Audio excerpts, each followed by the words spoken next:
ওকে, আমরা স্ক্রিনটা শেয়ার করি, ক্লাস শুরু করে দেই।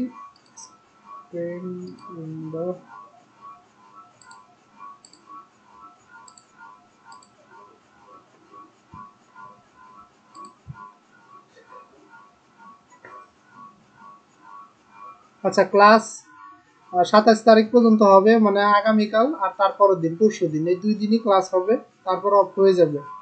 তারপর আমি তো হোয়াটসঅ্যাপে বলেই দিছি যে এরপর 5 তারিখ অথবা 6 তারিখ খুলবে। আমি ডেট জানিয়ে দিব যে 5 তারিখ খুলবে না 6 তারিখ খুলবে। ঠিক আছে, এই মাঝখানে আপনারা ঈদ কাটান, ঈদটা এনজয় করেন, উপভোগ করেন। পাশাপাশি আপনারা এই যে বিষয়গুলো শেখানো হয়েছে সেগুলো একটু সময় দিবেন, 1 ঘন্টা বা 2 ঘন্টা, মানে যতটুকু আপনাদের পারা যায় আর কি সময় দিবেন, পড়াশোনা করবেন এই বিষয়গুলো নিয়ে। আমি ঈদের পরে কিন্তু এক্সাম নিব। আমি আসলে ভুলে গেছি আপনাদের HTML CSS নিয়ে একটা এক্সাম নেওয়ার কথা ছিল। সো আমি আমাকে আর মনে করাই দেন নাই আপনারা, আমারও মনে নাই, বিভিন্ন ব্যস্ততার কারণে ভুলে গেছি। তো এটা ঈদের পরে নিব, ক্লিয়ার? এটা ঈদের পরে নিব। হ্যাঁ, এটা ঈদের পরে নিব। আর HTML CSS এটা আর এই ওয়ার্ডপ্রেসে যা যা এই পর্যন্ত শেখানো হয়েছে সেগুলো আমি ঈদের পরে এক্সাম হিসেবে নিব। আমি যেভাবে স্টেপ বাই স্টেপ বিষয়গুলো আপনাদের ধরে শিখিয়ে দিচ্ছি, সেগুলো অবশ্যই আমাকে দেখাবেন, আপনাদের দুজনের মধ্যে যে কোনো একজনের। আমি বলবো, এখন বলবো না যে কাকে দেখাতে হবে, ওই দিন আমি বলবো যেদিন এক্সাম হবে। আপনাদের দুজনের মধ্যে যে কোনো একজনকে আমি ধরবো, তারপর আমাকে বলবেন। সো দুইজনকে প্রিপারেশন নিতে হবে। আচ্ছা ঠিক আছে। ওকে, স্ক্রিন কি দেখা যাচ্ছে? হ্যাঁ যাচ্ছে। আচ্ছা, আমরা গত ক্লাসে কোথায় ছিলাম? মেনু পর্যন্ত ছিলাম। তো আজকের ক্লাসে আমরা ব্লক এটা 5, 6 এবং 7 এই 3টা স্টেপ কমপ্লিট করে ফেলবো, শেষ।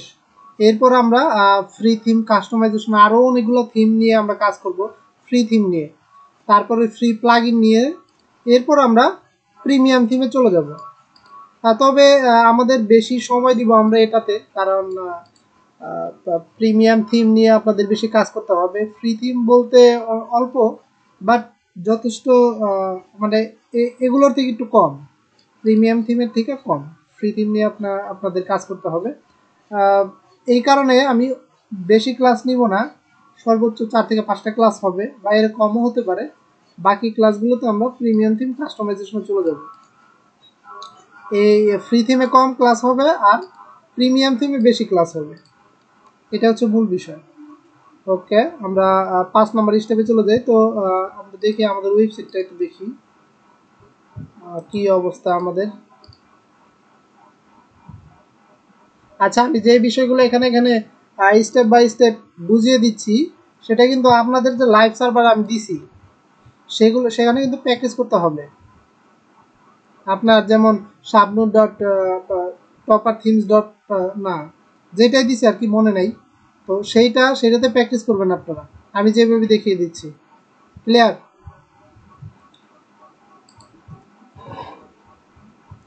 আমরা এখন ব্লক সেটআপটা কমপ্লিট করে ফেলবো। তো এখানে কি বলছে যে ব্লক পেজ ক্রিয়েট, প্রথমে আমাদের ব্লক পেজ নামে একটা পেজ তৈরি করতে হবে। এরপর আমাদের সেটিংয়ে যেতে হবে, তারপর রিডিং, তারপরে হোম পেজ হিসেবে হোম এবং ব্লক পেজ হিসেবে ব্লক সেটআপ করতে হবে ফর কাস্টম ওয়েবসাইট ডিজাইন। এটা মানে কি বুঝছেন? এই স্টেপটার মানে কি? এটা বুঝি নাই। আচ্ছা, আমি বলে দিচ্ছি যে এখানে বলছে যে ব্লগ পেজ ক্রিয়েট করতে হবে। এটা তো আমরা জানি যে ব্লগ পেজ তৈরি করব পেজ সেকশন থেকে, এটা আমি তৈরি করছি। আচ্ছা, এরপর বলছে যে এটা তৈরি করার পর, ব্লগ পেজ তৈরি করার পর আপনার সেটিংয়ে যেতে হবে, এরপর রিডিংয়ে যেতে হবে, এরপর হোম পেজ হিসেবে যেই হোম পেজটা আমরা এই যে এখান থেকে তৈরি করছি সেটা হোম হিসেবে সেট করে দিতে হবে, আর ব্লগ পেজ হিসেবে যেটা আমরা এই যে এখানে তৈরি করলাম সেটা ব্লগ হিসেবে সেট করে দিতে হবে। এরপর শেষে বলছে যে ফর কাস্টম ওয়েবসাইট ডিজাইন, মানে হচ্ছে আমরা এই যে এখন যে ওয়েবসাইটের লুকটা দেখতে পাচ্ছি, এই যে এখানে কিন্তু কিছুই নেই, এটা কিন্তু হোম পেজ, এখানে কিন্তু কিছুই দেখা যাচ্ছে না। সো আমরা যখন একটা থিম নিয়ে কাজ করব, সেই থিমের দুইটা ডিজাইন থাকবে। একটা থিমের সাধারণত দুইটা ডিজাইন থাকে। আমরা একটু নিচে যাই, এই যে এখানে যাই, এই যে এখানে বলি যে একটা থিমের one themes has two types of design। এক নম্বর হচ্ছে থিমস ওন ডিজাইন, আর দ্বিতীয়টা হচ্ছে আওয়ার কাস্টম ওয়েবসাইট ডিজাইন। একটা থিমে সাধারণত দুইটা ডিজাইন থাকে। একটা হচ্ছে থিমের ডিজাইন, আপনি যে থিমটা ডিজাইন করবেন, ইনস্টল করবেন, সেই থিমটা অটোমেটিক্যালি একটা ডিজাইন আপনাকে দিয়ে দিবে। যেমন এই যে আমরা এখানে দেখতে পাচ্ছি, এই যে এখানে যে ডিজাইনটা আপনি দেখতে পাচ্ছি, এটা কিন্তু থিমের ডিজাইন। যে ডিজাইনের উপরে কি থাকে, টাইটেল থাকে, এখানে কি থাকবে আপনার লোগো থাকবে, এখানে মেনু থাকবে, এখানে সার্চ বার থাকবে, মানে উপরে হেডার থাকবে, এখানে টাইটেল থাকবে, আর এখানে সাইড বার থাকবে যেখানে কিন্তু এই যে উইজেটগুলো রয়েছে, আর এখানে কন্টেন্ট থাকবে, আর নিচে ফুটার থাকবে। তো এটা হচ্ছে থিমের ডিজাইন। এটা কিন্তু আপনি পরিবর্তন করতে পারবেন না, যেহেতু আপনি এই থিমটা ব্যবহার করতেছেন, সেহেতু এই থিম আপনাকে এই ডিজাইনটা দিয়ে দিছে, আপনি এটা কখনো চাইলে পরিবর্তন করতে পারবেন না। আর এটাই হচ্ছে থিমের ওন ডিজাইন। এখন ধরেন কোনো ক্লায়েন্ট আপনার কাছে এসে বলল যে এই ডিজাইনটা কিন্তু অতটা সুন্দর লাগতেছে না, যে আপনার উপরে হোম পেজ লেখা থাকলো, এটা কিন্তু মানে বিষয়টা একদম, ডিজাইনটা একদম বোরিং। তারপরে কোনো ক্লায়েন্টও যদি এসে বলে যে না আমার এই হোম পেজের উপরে টাইটেলটা লাগবে না, আমার সাইড বারে এ পাশে লাগবে না, আমার নিচে ফুটার এটা লাগবে না, মানে কাস্টম ভাবে ডিজাইন করে দিতে হবে আর কি, নিজের মতো করে, তখন আপনি কি করবেন? তখন কিন্তু আপনি এটা পরিবর্তন করতে পারবেন না, কারণ এই থিমের ডিজাইনটা তো আপনাকে দিয়ে দিছে, আপনি চাইলেও পরিবর্তন করতে পারবেন না। সরি। তো তখন আমাদের কি করতে হবে? তখন আমাদের একমাত্র উপায় হচ্ছে আমরা আমাদের নিজেদের মতো করে কাস্টম ওয়েবসাইটে ডিজাইন করব। মানে এই থিমের ডিজাইনটা আমরা কাস্টম ভাবে তৈরি করে নিব। আর যখন আমরা এই কাস্টম মানে এই দ্বিতীয় ডিজাইনটা করব, তখনই আমাদের এই স্টেপটা দরকার হবে। এই যে এই স্টেপটা, 5 নম্বর স্টেপটা। ক্লিয়ার? আচ্ছা, বলেন কি বুঝলেন, আপনার কি ক্লিয়ার হলো? বলেন আপনি কি বুঝতে পারছেন?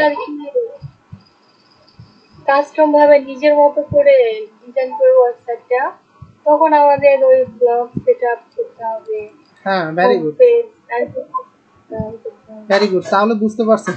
হয়তো ভাবছিলাম আপনি এখানে নাই, মানে অমনোযোগী আর কি।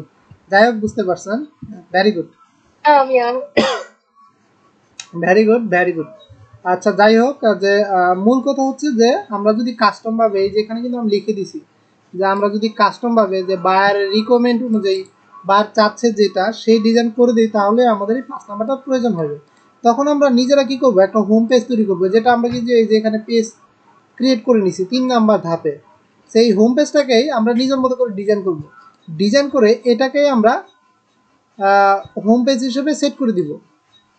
আর এরপর যেই ব্লগ পেজটা তৈরি করছি, এখানে আমাদের ওয়েবসাইটে সকল পোস্ট থাকবে, যেই পোস্টগুলো আমরা এই যে এখান থেকে এই যে পোস্ট সেকশন থেকে পাবলিশ করব, সেই পোস্টগুলো আমরা কি করব, ব্লগে রেখে দিব। এই যে ব্লগে রেখে দিয়ে তারপরে বলে দিব যে হোম পেজ হিসেবে হোম, আর ব্লগ পেজ হিসেবে ব্লগ, শেষ। তখনই আমাদের এটা প্রয়োজন হবে। আচ্ছা, এটা হচ্ছে মূল বিষয়। চলুন আমরা করে ফেলি এটা। প্রথমে আমাদের ব্লগ পেজ তৈরি করতে হবে। দেখি আমাদের পেজ নামে কোনো পেজ আছে কিনা, সরি, ব্লগ আর হোম নামে কোনো পেজ আছে কিনা। এই যে ব্লগ আর হোম দুটোই আছে। যাই হোক, আমরা তাহলে সেটিংয়ে যাব, তারপর রেডি। এরপর আমরা এই যে হোম পেজ হিসেবে হোম আর পোস্ট পেজ হিসেবে ব্লগ সেট আপ করে দিব। সেট আপ করে আমরা সেভ চেঞ্জ দিয়ে দিব। দেখেন আমাদের সেভ হয়ে গেছে। এখন যদি আমরা এখানে রিলোড দিই তাহলে আমাদের এই যে বর্তমানে যে পেজটা আছে এটা তো হোম পেজ, মানে আমাদের মেইন পেজ, মেইন ওয়েবসাইটের পেজ। তো এটা আমরা কি কি করেছি, এই যে হোম পেজ হিসেবে হোম দিয়ে দিছি। সো এটা আমরা কি করব, নিজের মতো করে ডিজাইন করতে পারবো। আর ব্লগ পেজ হিসেবে ব্লগ পেজটা চলে যাবে। আমরা রিলোড দেই, দেখবেন ডিজাইনটা পরিবর্তন হয়ে গেছে। এই আমরা হোম পেজে কি লিখছিলাম, দিস ইজ হোম পেজ, এটা লিখেছিলাম, সেই লেখাটা কিন্তু চলে আসছে। কিন্তু আপনি যদি উপরে এটা দিয়ে দিতেন, এই উপরেরটা সিলেক্ট করা মানে হচ্ছে থিমের ডিজাইনটা, এই যে থিমস ওন ডিজাইন, আপনি যদি উপরেরটা সিলেক্ট করে দিতেন তাহলে থিমের যে ডিজাইনটা আছে সেটাই পাইতো। এই যে দেখেন, আপনি সেভ চেঞ্জ দেন, এই দেখেন থিমের যে ডিজাইনটা সেটা কিন্তু পাইছে। আর থিমে ডিজাইন বলতে যেখানে পোস্ট দেওয়া থাকবে এই ডিজাইনটা কিন্তু পাইছে। কিন্তু ক্লায়েন্ট যদি মনে করে যে না আমার উপরে এই টাইটেলটা থাকবে না, এখানে পোস্ট থাকবে না, তখন কিন্তু আপনাকে অবশ্যই নতুন করে হোম পেজ হিসেবে হোম আর ব্লগ পেজ হিসেবে ব্লগ দিতেই হবে মাস্ট। পরবর্তীতে আমরা এটাকে নিজের মতো করে ডিজাইন করে নিব। এই যে এই হোমটাকে, এই টেক্সটটা কিন্তু আমরা পরিবর্তন করতে পারবো। এই যে এখান থেকে এডিট পেজ দিয়ে পরিবর্তন করতে পারবো। আচ্ছা যাই হোক, আশা করি বুঝতে পারছেন। শেষ আমাদের 5 নম্বর। এরপর বলছে উইজেট customization in home page or single page if need. If need বলতে আপনার যদি প্রয়োজন হয় যে আপনি উইজেট হোম পেজে দিবেন অথবা সিঙ্গেল পেজে দিবেন, তাহলে এটা ব্যবহার করবেন। যেমন আমরা যদি আমাদের বর্তমানে এই যে এখানে দেখতে পাচ্ছি হোম পেজে আছে, সো আমরা যদি মনে করি যে না আমাদের উইজেট এত থাকবে না, আমরা শুধু সার্চটা রাখবো, রিসেন্ট পোস্টটা রাখবো, আর বাকিগুলো ডিলিট করে দিব অথবা ক্যাটাগরিও রাখবো, বাকি এই যে এই দুইটা ডিলিট করে দিব। তখন আমরা কি করব, কোন সেকশনে যাব বলেন তো? উইজেট কাস্টমাইজেশন করার জন্য আমরা কোন সেকশনে যাব?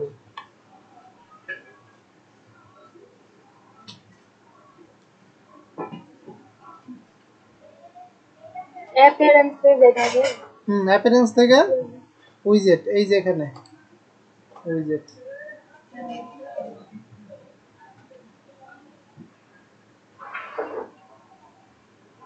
আচ্ছা, এখানে আপনাদের এটা এই বিষয়টা আমি অনেক আগেই বুঝিয়ে দিছি, শিখিয়ে দিছি, দেখিয়ে এখন যাচাই করে আপনাদের মনে আছে কিনা।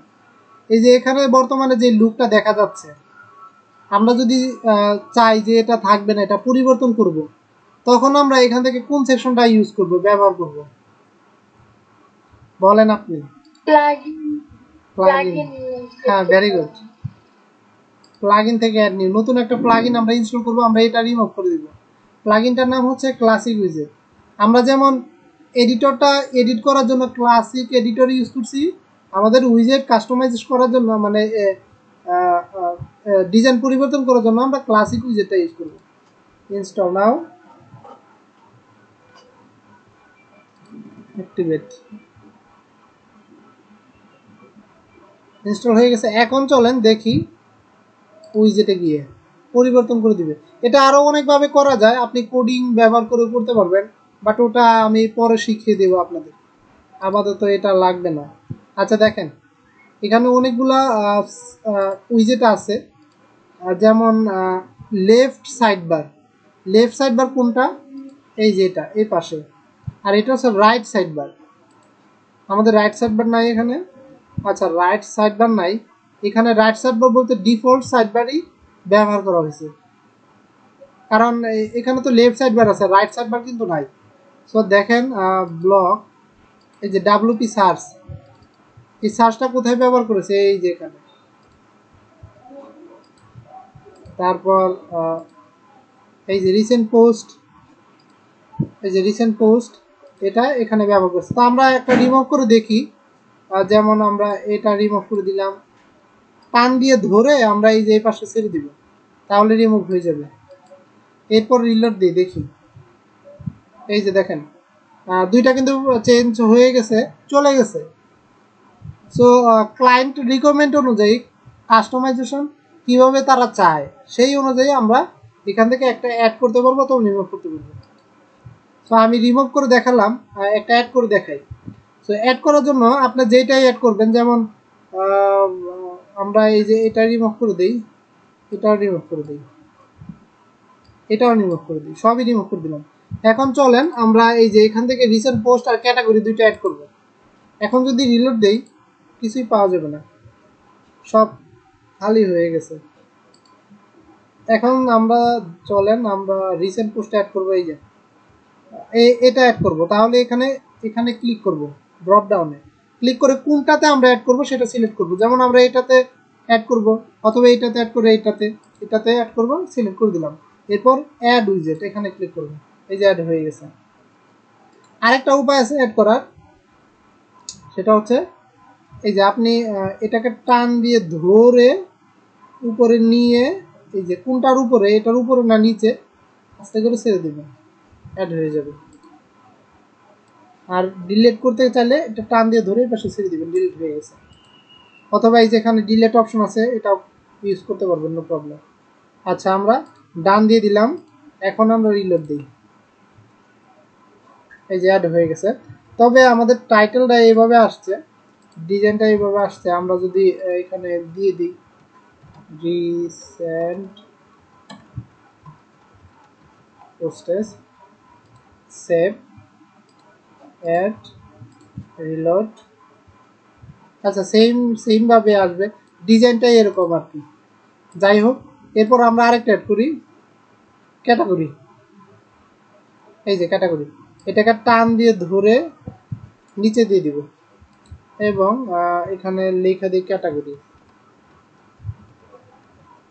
ক্যাটাগরি দিয়ে দিলাম, সেভ। এখানে নিচে আরো অনেকগুলো অপশন আছে, ডিসপ্লে, ড্রপ ডাউন হিসেবে শো করবে কিনা, পোস্ট কয়টা আছে এগুলো করবে না, এগুলো আমাদের কতটা প্রয়োজন নাই, আমরা ডান দিয়ে দিই। এই যে দুইটা চলে আসছে। আমরা যদি চাই আরো অ্যাড করতে পারবো, এখানে আরো অনেকগুলো আছে, আপনি একটা একটা করে ইউজ করে দেখবেন। আমার তো সব দেখানো সম্ভব না, আপনি একটা একটা করে অ্যাড করে দেখবেন এগুলা দেখতে কেমন হয়। ওকে, আমাদের এটাও শেষ, উইজেট শেষ। এরপর full website edit or customization via appearance customize. তারপরে বলছে যে ফার্স্ট টপ পার্ট মানে আমাদের উপরে পার্টটা কাস্টমাইজ করতে হবে প্রথমে, এট ফার্স্ট। এরপর টপ পার্ট বলতে হেডার এরিয়া আর কি, উপরে যে অংশটা আছে সেটা তো হেডার এরিয়া, এই যে এটা তো হেডার এরিয়া। তো এইটাই প্রথমে কাস্টমাইজ করতে হবে, এডিট করতে হবে। আচ্ছা, এরপর বলছে বটম পার্ট মানে ফুটার এরিয়া,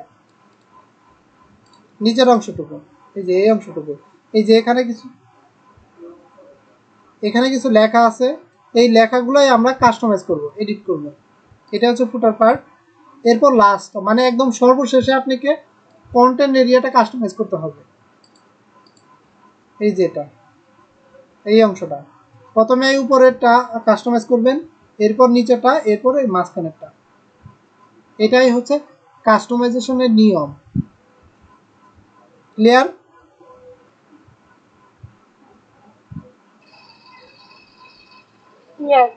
ওকে, আমরা তাহলে চলেন আমরা এটা দেখি প্র্যাকটিক্যালি কিভাবে কাস্টমাইজ করব। আচ্ছা, প্রথমে বলছে যে কি অ্যাপিয়ারেন্স থেকে কাস্টমাইজ যেতে হবে। আমরা এখান থেকে কাস্টমাইজ যেতে পারি, অথবা আমরা এই যে অ্যাপিয়ারেন্স থেকে কাস্টমাইজে যেতে পারি। আমরা এটা কেটে দিই। এখন আমরা কাস্টমাইজ করব, কি কি কাস্টমাইজ করব আমরা আমাদের ওয়েবসাইটে একটু দেখি। আমরা আমাদের এই টাইটেলটা চেঞ্জ করে দিব, তারপরে আমাদের এই যে এখানে ফুটারটা চেঞ্জ করে দিব। উপরে তো হেডারে আর কিছু নাই, যাই হোক আমরা আর দেখি কি কি অপশন আছে।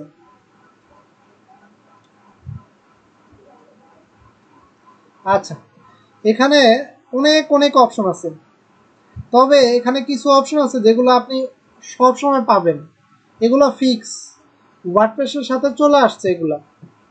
আর কিছু কিছু আছে যেগুলো থিমের সাথে আসছে, মানে ওই থিমটার সাথেই আসছে, আপনি ওই থিমটা রিমুভ করে অন্য থিম ইউজ করবেন তাহলে এগুলো চলে যাবে। যেমন এই যে এখানে সাইট আইডেন্টিটি,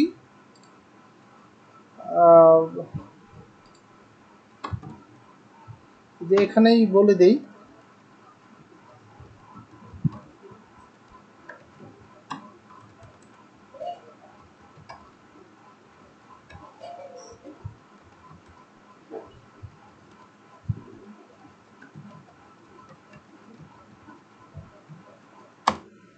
একটা হচ্ছে সাইট আইডেন্টিটি তারপরে হচ্ছে কালার্স, এটাও ফিক্স। এগুলো কিন্তু ফিক্স, এগুলা ওয়ার্ডপ্রেস ইনস্টল করার সাথে সাথে চলে আসবে। আর বাকিগুলো ফিক্স না, মানে থিমের সাথে আসছে আর কি। আপনি থিমটা রাখবেন, ওগুলোও থাকবে। থিমটা রিমুভ করে দিবেন, ওগুলো চলে যাবে। মেনুস, উইজেট, হোম পেজ সেটিং, মেনুস,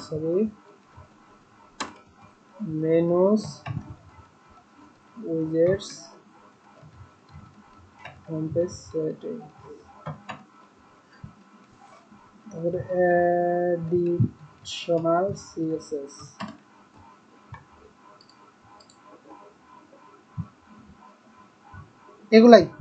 এগুলাই fix. Site identity, colours, menus, উইজেট, home page setting, additional CSS, এগুলো ফিক্স, এগুলো অল টাইম থাকবে। আর বাকি যেগুলো আছে, বাকি কোনটা আছে দেখি। এই যে typography, general option, block, header, top বার, এগুলো সব এই থিমের সাথে আসছে। আপনি এই থিমটা রিমুভ করে অন্য থিম ইনস্টল করলে এগুলো সব চলে যাবে। আচ্ছা যাই হোক, আমরা একটা একটা করে ইউজ করি। যেমন সাইট আইডেন্টিটি, এটা ইউজ করি। এই যে আমাদের উপর টাইটেলটা, আমরা এই যে এই টাইটেলটা চেঞ্জ করে দিই, আওয়ার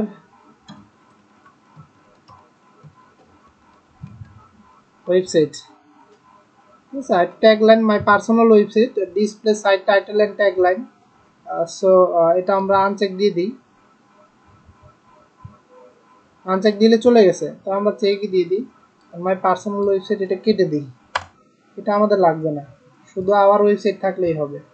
তারপরে সাইটের আইকন বলতে এই যে উপরে একটা আইকন থাকে, এই যে এখানে দেখেন, এখানে একটা চেঞ্জ হচ্ছে আইকন কোনায়, তো এটাকেই বলা হয় আইকন। তো এটা আমরা দিতে পারবো এখান থেকে, আমাদের নিজের মতো করে আপলোড করতে পারবো যে কোনো একটা। আপনি আপলোড করে নেবেন, আমি আর দেখালাম না। তারপরে কালার্স, এই থিমের কালারটা আমরা চেঞ্জ করতে পারবো। যেমন হেডার টেক্সট কালার, এই যে উপরে যে হেডারের টেক্সটগুলো আছে, এগুলো কালার চেঞ্জ করতে পারবো। ডিফল্টভাবে আমরা যদি রেড দিয়ে দিই, এই যে চেঞ্জ হয়ে গেছে এই কালারটা। যেহেতু এটা হেডারে আছে, সেহেতু এটা কালার চেঞ্জ হয়ে গেছে। তো আমরা আচ্ছা এটাই থাক।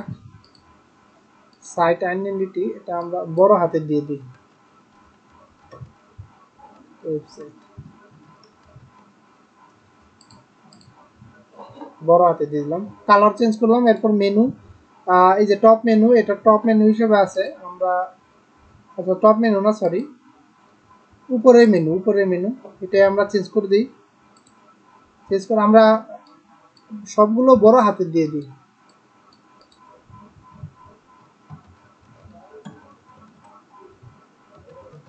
হোম, সরি,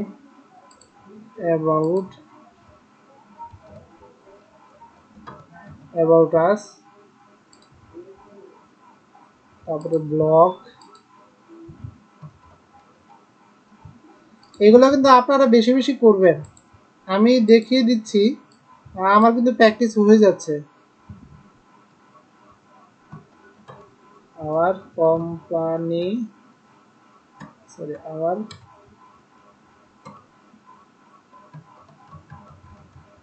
ফেসবুক পেজ দিয়ে দিলাম, শেষ। আরো আইটেম আমরা অ্যাড করতে পারবো, তবে আপাতত আর করছি না। তারপর নিচে কিছু অপশন আছে, যেমন টপ বার, মেনু লোকেশন, এটা কোথায় হবে। তো এটা তো আমরা মেনু থেকে এগুলো শিখেছিলাম, দেখছি আমরা, এখানে আর বিস্তারিত বলছি না, নিচে আর লাগবে না। তারপরে উইজেট সেম, এখানে আমরা এই যে দুইটা উইজেট অ্যাড করছি। সো এই দুইটা উইজেট, এই যে ডিফল্ট সাইড বারে এখানে দুইটা উইজেট দেখতে পাবেন, এই যে একটা ক্যাটাগরি আর রিসেন্ট পোস্ট। এটা নতুন না কিছু না। আর ফুটার উইজেটগুলো আমরা দেখবো একটু পর, আমরা যখন ফুটার কাস্টমাইজ করব তখন দেখব। তারপরে হোম পেজ সেটিং। আচ্ছা, এই যে এখানে আমরা অ্যাড করে দিছি হোম পেজ হিসেবে হোম, ব্লক পেজ হিসেবে ব্লক। স্টেপ 5-এ দেখেছিলাম আমরা এটা। অ্যাডিশনাল সিএসএস, আপনি যদি সিএসএস পারেন, অবশ্যই পারতে হবে, তাহলে আপনারা এটা ব্যবহার করবেন। বুঝতে পারছেন?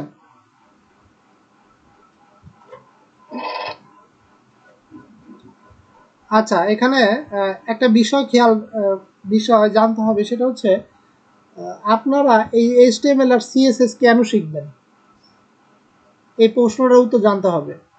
যেমন ধরুন কোনো একটা ক্লায়েন্ট আপনাকে বলল যে আমার এই যে এইটা বাদ দিতে হবে, আপনি কোনোভাবেই পারছেন না এটা বাদ দিতে, আপনি অনেক চেষ্টা করছেন কিন্তু কোনোভাবেই পারছেন না, যে এটা আপনি কিভাবে বাদ দিবেন আপনার এই যে এখান থেকে কাস্টমাইজ থেকে।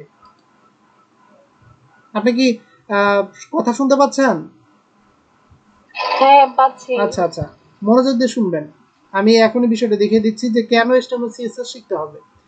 সো ক্লায়েন্ট আপনাকে বললো যে শাবনূর, আপনাকে এটা বাদ দিতে হবে, আমি এটা চাচ্ছি না।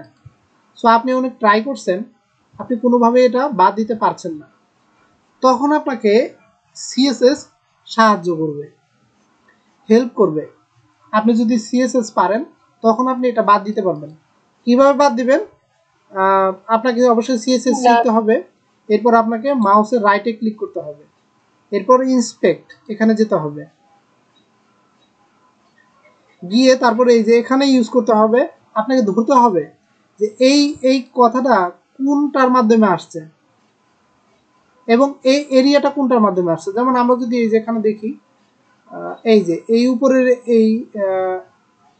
এই উপরেরটার মাধ্যমেই এই পুরো এরিয়াটা আসছে। আমি বুঝতে পারতেছি, আপনি পারছেন কিনা জানি না, যদি HTML CSS জানেন তাহলে পারবেন বিষয়টা। আচ্ছা, যাই হোক, তাও এটার মাধ্যমে আসছে, তাহলে আমরা কি করব, এটাকে আমরা ব্লক করে দিব। এটা আমরা এই যে এখানে এই প্লাসের এখানে ক্লিক করব। এটা এখন শেখার দরকার নাই, আমি দেখিয়ে দিচ্ছি আসলে কেন দরকার পড়ে। ডিসপ্লে এগুলো সব কিন্তু সিএসএস। এই দেখেন চলে গেছে, কেটে দিলাম, চলে গেছে না? এখন কিন্তু বায়ার আপনার প্রতি খুশি হবে। আর এই যে উপরে একটু আগে যে কোডিংটা করলেন সেটা আপনি এই যে এখানে অ্যাড করে দিবেন। আচ্ছা, আমি ভুলে গেছিলাম, আমি আবার একটু রিলিজ দিই বিষয়টা। আচ্ছা, এটাকে ইন্সপেক্ট করব।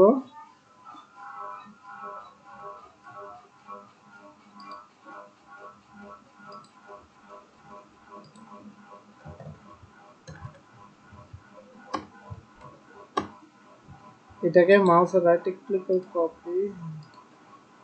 এটা আপনার বোঝার প্রয়োজন নাই, আমি খালি গুরুত্বটা বুঝিয়ে দিচ্ছি।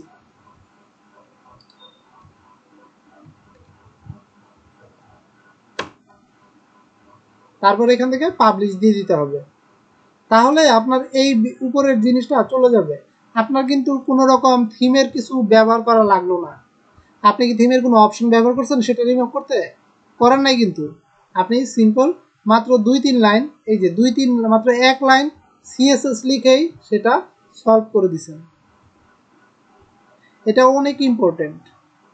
আপনার এই ছোট্ট বিষয়টার জন্য অনেক ক্লায়েন্ট ফেসে যায়। আপনার কিন্তু মাত্র 1টা মিনিট লাগবে এই প্রবলেমটা ফিক্স করতে। আর আপনি এই 1টা মিনিট ব্যয় করে আপনার দেখা যায়, যেহেতু এটা সিএসএস অনেকে শিখে না, শুধু ওয়ার্ডপ্রেস শিখে, এই কারণে দেখা যায় যে আপনার এই 1টা মিনিট ব্যয় করার কারণে $30 থেকে $40 আপনার হাতে চলে আসবে এক মিনিটে। প্রবলেমটা অনেক ছোট আপনার কাছে, বাট যারা পারে না তাদের কাছে কিন্তু এটা অনেক বড় প্রবলেম। বুঝতে পারতেছেন তো? জি, বুঝছি। যারা এটা পারে না, HTML CSS পারে না, তারা কিন্তু এটা কখনো সলভ করতে পারবে না। তারা থিম ঘেটে ঘুটে বিভিন্ন জায়গায় দেখে ক্লান্ত হয়ে যাবে যে এটা তো পারলাম না ভাই, আমি অনেক চেষ্টা করছি। কিন্তু আপনি যেহেতু HTML CSS জানেন, আপনার কাছে তো 1টা মিনিট লাগবে এটা সলভ করতে। তো এই জন্য অবশ্যই HTML আর CSS আপনাকে শিখতে হবে। আপনি যদি তাদের ক্যাটাগরিতে না পড়তে চান, আর যদি তাদের ক্যাটাগরিতে পড়তে চান, এটা পুরোটাই আপনার উপর ডিপেন্ড করবে। বাট আমি যেহেতু আপনার ট্রেনার, আপনাদের একজন শিক্ষক, আমার অবশ্যই দায়িত্ব আপনাদের পুরো বিষয়গুলো বুঝিয়ে দেওয়া। ক্লিয়ার? ক্লিয়ার। ওকে, আমরা তাহলে সিএসএস এর গুরুত্বটা বুঝলাম। আচ্ছা, এটা রিলোড দিয়ে দিই। এটা শেষ। এরপর টাইপোগ্রাফি বলতে আমাদের কালার কেমন হবে, এটার কালার কেমন হবে, এটার ফন্ট সাইজ কেমন হবে, এই বিষয়গুলো আর কি। টাইপোগ্রাফি জেনারেল গিয়ে আমরা এই যে এখানে লেখা আছে আমাদের ফন্টটা কোনটা ব্যবহার করেছে সেটা। তো আমরা যদি এটা ইউজ করি, এটা কেটে দিই, তাহলে এটা ব্যবহার হবে। এটা ফন্ট স্টাইলটা চেঞ্জ হয়ে গেছে।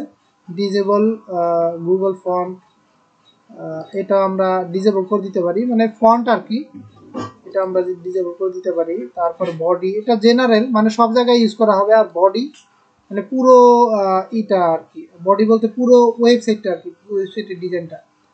ফন্ট ফ্যামিলি, ফন্ট ওয়েট, আমরা ফন্ট ফ্যামিলিটা চেঞ্জ করে দেই, এটা দিয়ে দিলাম। আর ফন্ট ওয়েট দিয়ে দিলাম,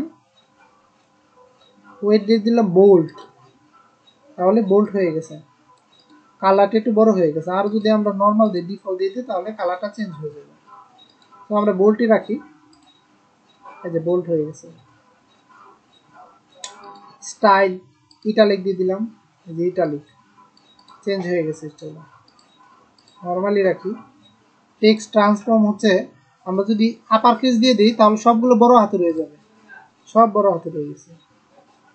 আর যদি ক্যাপিটালাইজ দিই তাহলে প্রথম অক্ষর বড় হাতের হবে, তো ক্যাপিটালাইজ থাকুক। ফন্ট সাইজ 14 আছে, আমরা যদি 2 দিই তাহলে সব লেখা ছোট হয়ে গেছে। 16 দিয়ে দিই, তাহলে বড় হয়ে যাবে। লাইন হাইট বলতে একটা লাইন থেকে আরেকটা লাইনের হাইট কতটুকু, আমরা যদি বাড়িয়ে দেই অনেক বড় হবে, সো ডিফল্টই থাকুক। লেটার স্পেসিং, এগুলো সব আপনার CSS. Font family, font wait, font style, এগুলো সব সিএসএস। আপনি যদি সিএসএস জানেন তাহলে এগুলো আপনি বুঝতে পারবেন। বুঝছেন শাবনূর? আচ্ছা, এগুলো অবশ্য সিএসএসটা অনেক গুরুত্বপূর্ণ। এগুলো সব সিএসএস। আপনাকে যদি আপনি যদি সিএসএস ভালো করে শিখেন তাহলে এগুলা আপনার কাছে পানির মতো সহজ হয়ে যাবে, আপনি বুঝতে পারবেন। আচ্ছা, এগুলো সব এই যে এটা হেডিং 1 2 3 4 এগুলো সব HTML। সো HTML আপনাকে জানতে হবে। তারপর লোগো, টপ বার, লোগোটা দেখি। লোগো তো আমরা এই যে এগুলো সবই সিএসএস। লোগোর স্টাইলটা আর কি, আমরা লোগোর ফন্ট সাইজটা 24 আছে, আমরা যদি 20 দিয়ে দিই তাহলে ছোট হয়ে যাবে, ছোট হয়ে গেছে। তারপর আরো অনেক অপশন আছে, আমি আর সব দেখিয়ে দিলাম না, যেহেতু এখানে অপশন কম, বাট এখানে অনেক অপশন বেশি, তো আমি আর দেখে দিলাম না। আপনার দায়িত্ব এই থিমটার সব কিছু দেখা। যদি কোনোটা না বুঝতে পারেন তাহলে আমাকে নেক্সট ক্লাসে জিজ্ঞেস করবেন, ঠিক আছে? আমি থিমটা দিয়ে দিব। এরপর জেনারেল অপশনস। জেনারেল হচ্ছে, আচ্ছা, জেনারেল বলতে আমাদের থিমের মধ্যে যে এক্সট্রা ফিচারগুলো আছে সেগুলো, যেমন এই যে উপরে একটা টাইটেল দেখা যাচ্ছে, এটা এই যে এটা, তারপরে এই যে সার্চ, এটা ডিজাইন কেমন হবে সেটাই আর কি। আচ্ছা, তারপরে আমরা একটা দেখি। জেনারেলি স্টাইল, প্রাইমারি কালার এমন আছে, আমরা প্রাইমারি কালারটা যদি কালো দিয়ে দিই, কালো হয়ে গেছে, এই যে এখানে দেখা যাচ্ছে ব্যাকগ্রাউন্ডে আর কি, ব্যাকগ্রাউন্ডে শো করতেছে, বাট আমরা দেখতে পাচ্ছি না। এই যে ব্যাকগ্রাউন্ড কালার আছে হোয়াইট, আমরা যদি কালো দিয়ে দিই তাহলে কালো হয়ে যাবে। সো যেটা ডিফল্ট আছে সেটাই থাক, বেটার হবে। ব্যাকগ্রাউন্ড ইমেজ অ্যাড করতে পারবো আমরা আমাদের যেটা প্রয়োজন। তারপরে লিঙ্ক কালার, মানে এই যে এখানে যে লিঙ্কগুলো আছে, এই যে লিঙ্কগুলোর কালার কেমন হবে, যেমন বর্তমানে আছে কালো, আমরা যদি রেড দিয়ে দিই, যে রেড হয়ে গেছে। তারপরে কালার হোভার, মানে আমরা যে মাউস নিয়ে গেলে যে কালারটা হয় সেটাই কালার হোভার, সেটাকেই হোভার বলা হয়, কালার হোভার। এটা যদি আমরা কালো দিয়ে দিই তাহলে কালো হয়ে যাবে, অথবা আমরা যদি সাদা দিই তাহলে দেখাই যাবে না। এই যেমন এটা দিয়ে দিলাম, এই যে এখন দেখাই যায় না, মাউস নিয়ে গেলে দেখাই যায় না। তো এইগুলা আপনার কাস্টমাইজেশনের জন্য দরকার হয়, এডিট করার জন্য আর কি। অনেক অপশন দিছে, আপনাকে সব দেখতে হবে, আমি আর সব দেখিয়ে দিচ্ছি না। স্ক্রল টু টপ,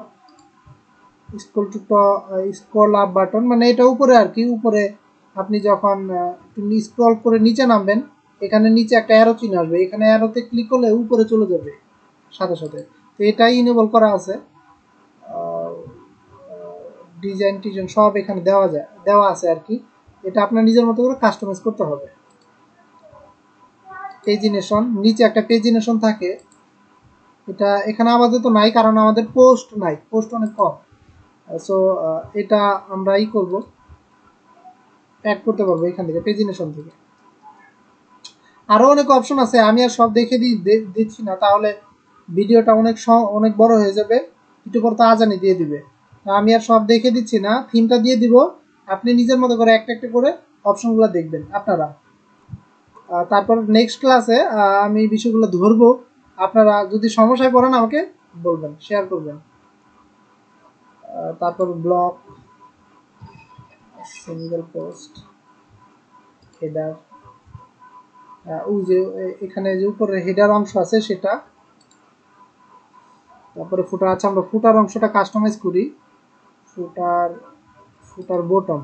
আচ্ছা, ফুটার উইজেট, এই যে এখানে ফুটার উইজেট আছে, এটাই করি ইনেবল ফুটার উইজেট। আমরা যদি ডিসেবল করে দেই তাহলে চলে গেছে ফুটারটা। আচ্ছা, তারপরে এই যে এখানে যে লেখাটা আছে এটাই আমরা এডিট করব। কিভাবে এডিট করব, আমরা নিচে যাই, এই যে ফুটার বটম, এখানে ক্লিক করব, এই যে এই লেখাটাই, এখানে যেটা লিখবো সেটা এখানে শো করবে। সো আমরা যদি এটা বলে দেই কপি রাইট আর ওয়েবসাইট,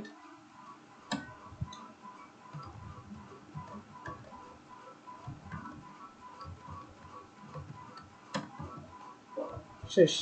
আমরা যা লিখবো এখানে সেটা এখানে শো করবে। ফুটারে কপিরাইট কেন লেখা হয়? কপিরাইট লেখা হয় কারণ হচ্ছে আপনি যে ওয়েবসাইটের মালিক তো আপনি, তো এই ওয়েবসাইটের কোনো ইনফরমেশন যাতে কেউ কপি না করে নিজে বলে না দিতে পারে, এজন্য কপিরাইট লেখা হয়। মনে করেন আপনি একটা গান গাইলেন,